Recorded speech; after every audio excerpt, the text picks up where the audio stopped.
అందరూ వదలంటే ఎలా ఉంటారు సార్? పట్టుకోలేదని పట్టుకోలేదని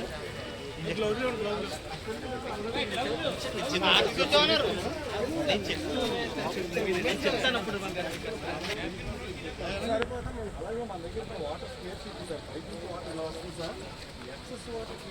బ్రో ఇట్లా వచ్చి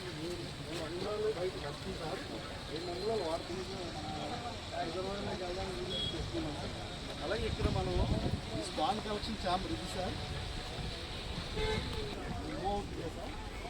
వెళ్ళిపోతుంది సార్. మనం స్పాన్ కలెక్షన్ ఇందులో కలెక్ట్ పెట్టుకుంటాం. స్పాన్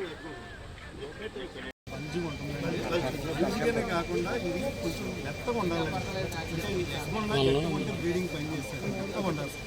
అయితే మనం ఇక్కడ లేటర్ లైన్ ఇది సార్ కట్టు పెట్టు చాలా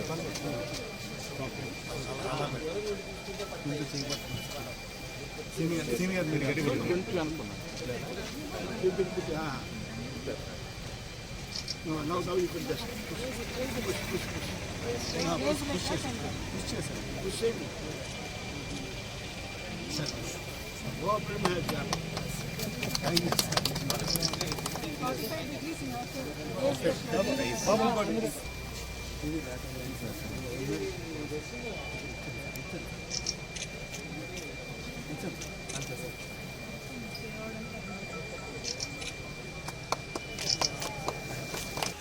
రాష్ట్ర వ్యాప్తంగా 103 కోట్ల మనము ఫింగర్ లింక్స్ తయారు చేసి వాటిని ఒక సంపద ద్వారా మత్స్యకారులకు మేలు చేయాలనే ఉద్దేశంతో ఈరోజు మనం ముందడుగు వేస్తున్నాము.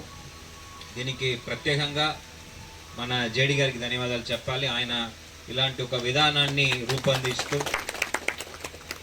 గతంలో ఏదైతే సిఫా వారు తయారు చేసిన మోడల్ని కొద్దిగా మాడిఫై చేస్తూ ఇప్పుడు ప్రెసెంట్ ఉన్న అవసరాన్ని గుర్తుంచుకొని అదేవిధంగా ఎస్ఎఫ్టి వారు ఒక సహకారంతో ఈ కార్యక్రమాన్ని తీసుకురావడం చేపట్టడం చాలా ఒక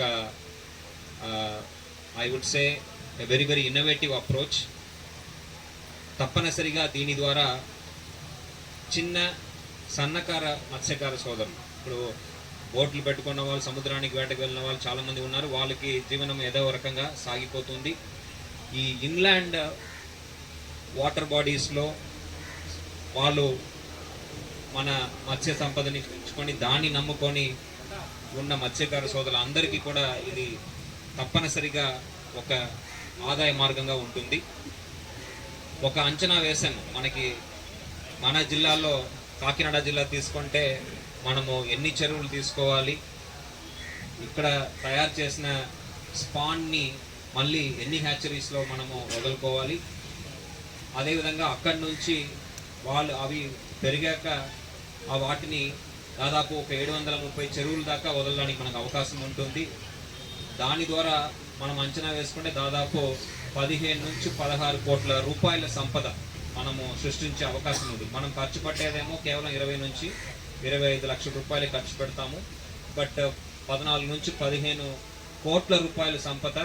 అండ్ అది కూడా మత్స్యకార సోదరులు ఏదైతే 730 చెరువులు నమ్ముకొని ఉన్నారో, ఒక 10 మంది 15 మంది అక్కడ మత్స్యకారులు ఉన్నారో వాళ్ళకు మేలు జరిగే విధంగా ఈ కార్యక్రమం ఉంటుందని మనం అనుకున్నాము.